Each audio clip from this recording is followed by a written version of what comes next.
So what I'm going to do today is just talk a little bit about what radiation is, and then we'll just briefly mention the different types of radiation, how we treat limited metastatic disease, because that's changing at the moment.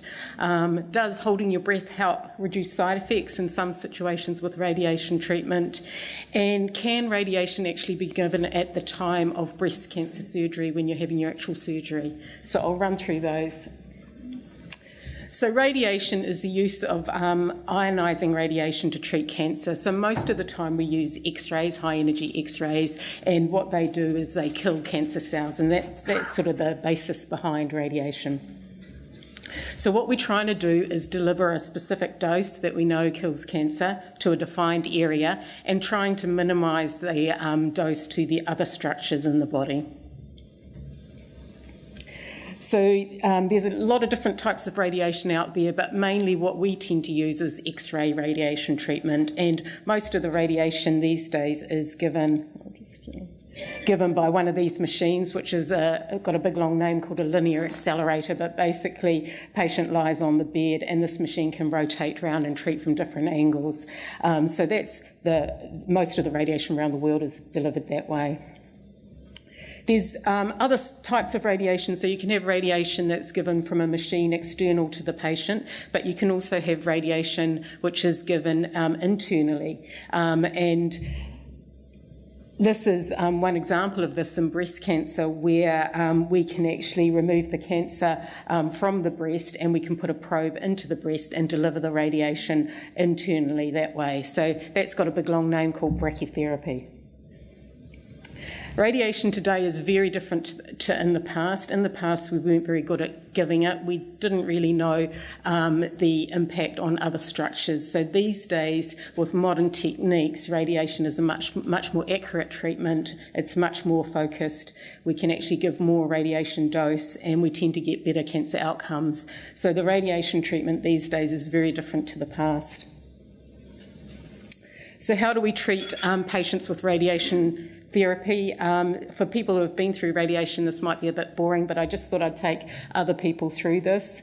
So what we need to do, because we're much more sophisticated now, is we need to immobilise people and get them nice and still each day. So when we're treating breast cancer, often we use a breast board, and we get you to pop your arms above your head and just rest them in these arm rests. The other thing we can use is this thing. It's got a big long name called a vac bag, and basically it's a bit like a bean bag, and we pop you in it, and then we suck the air out, and it just moulds to your body shape. Once we've done the scan, as Lorna indicated, we then do the little tattoos. So we do a CT scan just to work out your body size, shape, where we need to treat, and then we do these little tattoos. And so you can barely tell them from a freckle. And if you want to get those removed afterwards, Casey Clinic kindly does that for us for free. So if people want them removed, we can organise that. The CT scan is used to outline where we need to treat, and then we need to check the dose to the other structures that are nearby. And then treatment each day, people come in, you're usually with us for half an hour. The actual treatment only takes a few minutes. We get you on the bed, and this machine can rotate around and treat from different angles depending on where we're treating. So radiation is given for curative intent to cure patients, but it's also very useful for alleviating symptoms from metastatic disease.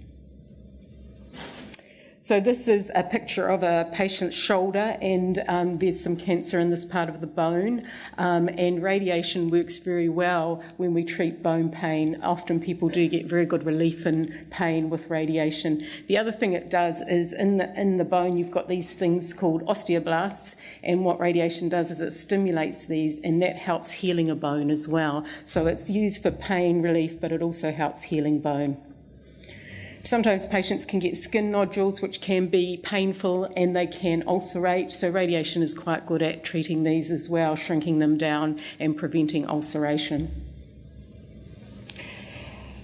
There is a change in treatment these days, and it's an evolving field, and we have this new situation where we're kind of identifying patients that have had breast cancer and then they develop a couple of areas of cancer outside of the breast. And this has got a big long name called oligometastatic disease, and there's no real clear definition of this, but some people say anywhere between 1 and 3 sites of metastatic disease. It's not a common thing we see, but the treatment is evolving in this area.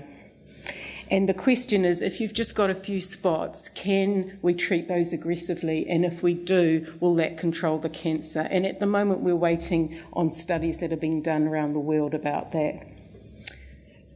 So what we tend to do, if it is localised just to a few areas, is we tend to give very sophisticated treatment that is shaped to the area of the cancer. And if you just take a look at, this is the head of the machine, so this is where the radiation comes out. And inside the head of the machine, it looks like this. And so what, in the old days, all we had was a square head of the machine, so the radiation would come out in a square. But these days we have these techniques where we can bring these in and make the radiation into any shape that we need to. So it's a much more sophisticated technique. And depending on the location and the size of the cancer, we can give a fairly high dose with high precision, and often in a single or few treatments over a short course to these metastatic deposits. So this is a patient who's got 2 lung metastases, one here and one here, and we can give fairly focal radiation to those sites. And there is some emerging data that if you give very high doses to these areas, you can control these up to 90% of patients. So this is sort of low numbers of patients and it's early data, but it's looking very promising. Same if patients get a single site in the brain. So this is the patient's eyes, this is the back of the head, and this is a single area of cancer. We can give some fairly localised radiation to that. So at the moment we're learning about this. This very focal radiation's got a big long name called stereotactic radiation, and what we're hoping is that if we can give high doses in a short course, that this can control the disease at these sites.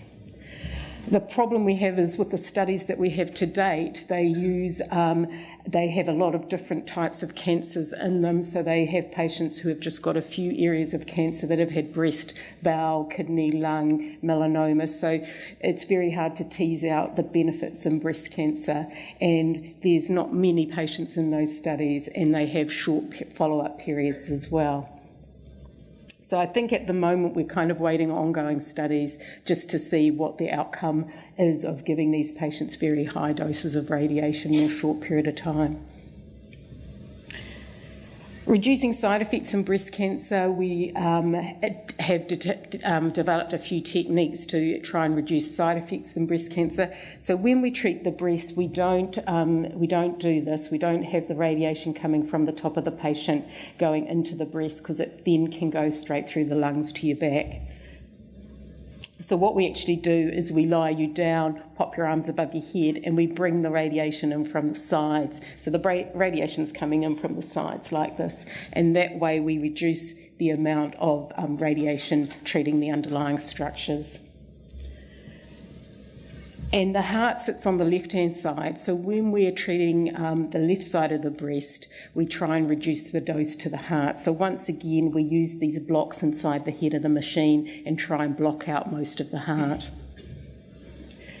The other question is, can holding your breath help? And what happens is, if this is your breast here, your heart sits behind your breast, and if you hold your breath, sometimes that can move the heart away from the breast. And so in some people, in particular situations, what we can do is we can get you to try and hold your breath for 20 seconds, and if on the scan, when we do the planning or marking up, your heart is further away from the breast, then we can try and treat you in 20-second intervals. This is available for some people. It's not available for people who are having their armpit treated, because it's technically not possible. But this just shows you an example. So this is a CT scan. This is the patient's backbone. This is the front of the body. This is the heart sitting here. And on this patient's taken a breath in, and you can see the edge of the heart is here, the breast is here. So you've got a gap in between the two. Whereas on this is the patient just breathing normally. This is your heart sitting here, the breast is here, there's no gap there. So we can put our radiation fields through here and avoid treating the heart when people are in the breath hold position. If we can't do this, then we put the blocks in to reduce the heart dose. This is just showing that same sort of thing in a different angle. I'd just like to thank Angela Wells, who just helped me get those pictures. She's a radiation therapist at Auckland Radiation Oncology. So just moving to having a breast cancer surgery. So when people get diagnosed with breast cancer, in the past patients had mastectomy, and then what they did was they thought, well look, why don't we take the lump out and see if women can keep their breasts. And what they found was if they just take the lump out, then there's quite a high risk that something comes back in the breast. And so what they then did was they said, well look, let's see what happens if we take the lump out, give radiation to the whole breast. And what they found was that the survival rate was the same as if patients had a mastectomy. So they did a lot of studies around the world where they took patients and they gave some of them a mastectomy and the others they gave a lumpectomy and radiation, and they found the survival was the same in both groups. So these days many patients have the lump removed and have radiation. The problem with this is you then need to come to radiation treatment for somewhere between 3 and 6 weeks, Monday to Friday. So it's a big ask for patients. So there are a number of trials looking at just treating where the cancer was in the breast, not treating the whole breast. These trials are done in women with very early breast cancer, so this is only suitable for somewhere between 20 and 30% of patients, so it's not suitable for everyone. And the trials that have been done in women with very small, low-grade breast cancer that are hormone positive and no lymph node involvement. These trials have not been done in DCIS, which is a precancer or lobular cancer.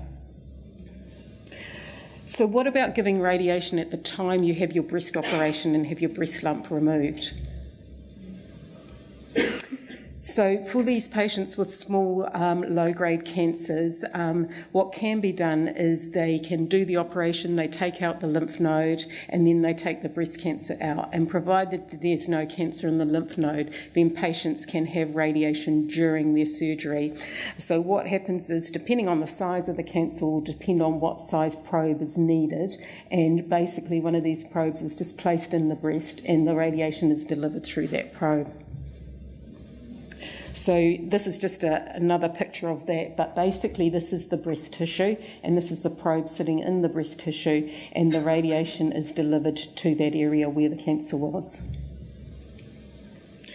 Does this work? They did a big trial, so this is a very big trial of 3,451 women around 11 countries, 33 centres, and what they did in this trial was they did the lumpectomy, gave radiation during surgery, and compared that with lumpectomy and having the external radiation.